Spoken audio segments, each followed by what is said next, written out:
Our story takes place in a small town not so different from your own. The people were friendly and respectful of one another, and for the most part, the citizens were happy. However, as is the case in many communities today, the local economy was struggling. The jobs were hard to find, and the prospects for new business growth looked rather dim.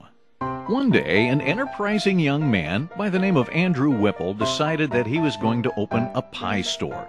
The store's specialty would be pumpkin pies because he believed that his pumpkin pies were, without question, the best in the land.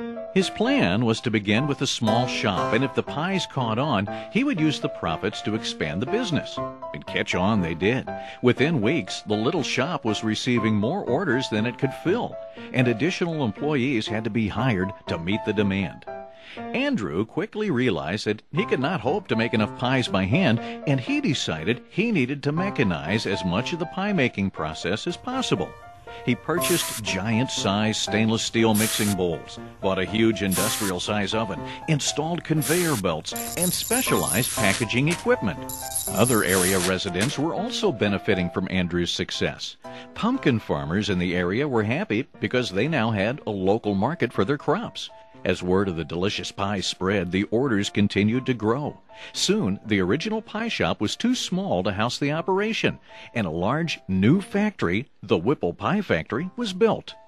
Hundreds of new employees were hired, and local politicians began to point to the new factory as proof that the economy was turning around. But all was not good. Caught up in the success of the pie sales, the young pie maker had failed to address the issue of proper disposal of the pumpkin rinds. They were being haphazardly piled upon the empty lot behind the original pie shop, and they were rotting in the hot summer sun. Citizens began to complain about the smell and about the flies and rats that were being drawn to the area. Mothers complained that their children were getting sick, and they demanded that something be done.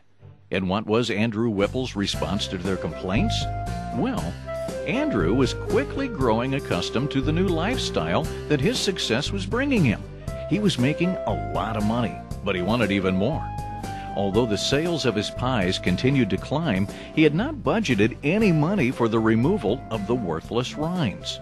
Andrew was not about to let this reduce his profits. He told the citizens that if his company was forced to clean up the mess, the added expense would cause him to lose sales, and that would mean that he'd have to lay off employees.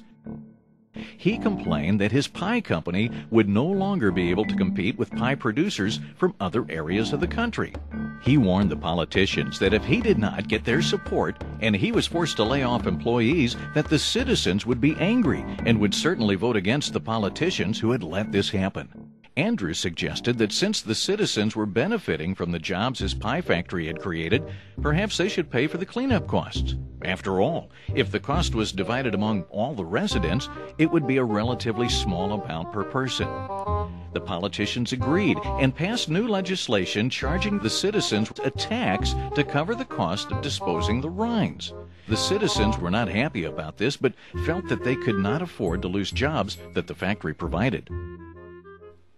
In a small house at the edge of town, an enterprising young lady removed a freshly baked pumpkin pie from her oven. She thought to herself, "My pies are every bit as good as those made in that big old pie factory. I should go into business myself." She remembered the problem that the pie factory had disposing of the rinds, and she thought about how she would deal with that problem. She had a beautiful garden, and she learned that the rinds could be used to fertilize the soil. She also had a cow that loved the taste of pumpkin rind. After talking with several farmers and a couple of cattle ranchers, she convinced them that the rinds could be used to fertilize their fields and feed their livestock. She now felt that she would be able to dispose of the rinds in a beneficial and environmentally safe way. She purchased a small building and began preparing her pies for sale. Soon, the citizens were saying that her pies tasted much better than the ones made at the large pie factory. Sitting in his office at the pie factory, Andrew Whipple was told about the lady pie maker's new business. "Well, that's ridiculous," he said. "She can't possibly make pies as cheaply as me. I'll run her out of business." Soon, Andrew was putting ads in newspapers accusing the new pie maker of charging exorbitant prices for her pies. He told politicians that her business should be investigated and that her production of pies should be stopped immediately. He warned that her production of pies would oversaturate the market, causing the sale of pies to sink, resulting in hundreds and thousands of lost jobs. The politician sponsored legislation that required any new pie-making enterprise to be approved by a specially appointed pie commission before a license to operate would be issued. When the lady pie maker heard the news, she was devastated, but determined not to be beaten. She appeared before the pie commission and explained that the prices of her pies was not exorbitant. She argued that she would be saving taxpayers' money because she had already developed a system to handle her waste products, and that no new taxes would be required. She pointed out that as her business grew, the price per pie she produced would shrink. And quite simply, she stated, "My pies are better pies, and my production process is cleaner and more efficient than my competitors." Andrew Whipple did not like the direction that this was heading, and he pulled the commissioners aside one at a time.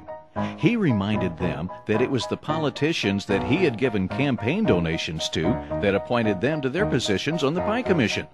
"If you allow this lady pie maker a license to operate, I will see that you lose your position with the commission."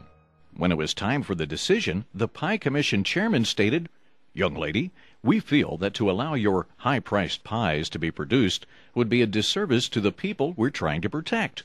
Although your proposal for the handling of the waste products sounds promising, it is unproven. We will not issue a license to produce your pies based upon untested ideas." Well, heartbroken, the lady pie maker returned to the village and told the residents what had happened. The village residents were outraged and vowed to protest the decision. They went to local stores and told the store owners that they would no longer buy groceries from any store that sold pies produced by the Whipple Pie Factory.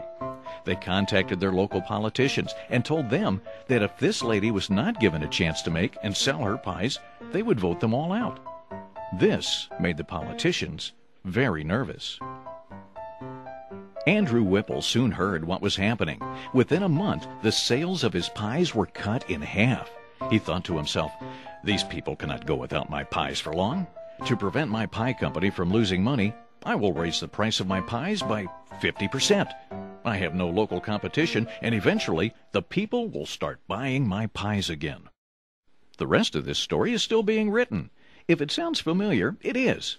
Today's Andrew Whipples, the large monopolistic energy companies, are using their power and political influence to stop new, cleaner, and more efficient plants from being built. We must remind these industrial giants that they are in the business to serve us.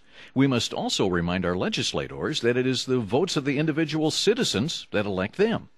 It is vitally important that these elected officials approve legislation that will allow new, innovative technology to move this economy forward and provide our children a brighter future.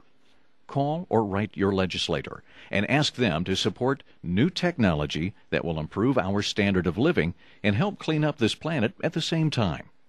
Have them support coal gasification here in Illinois before the opportunity disappears. It's not too late for a happy ending.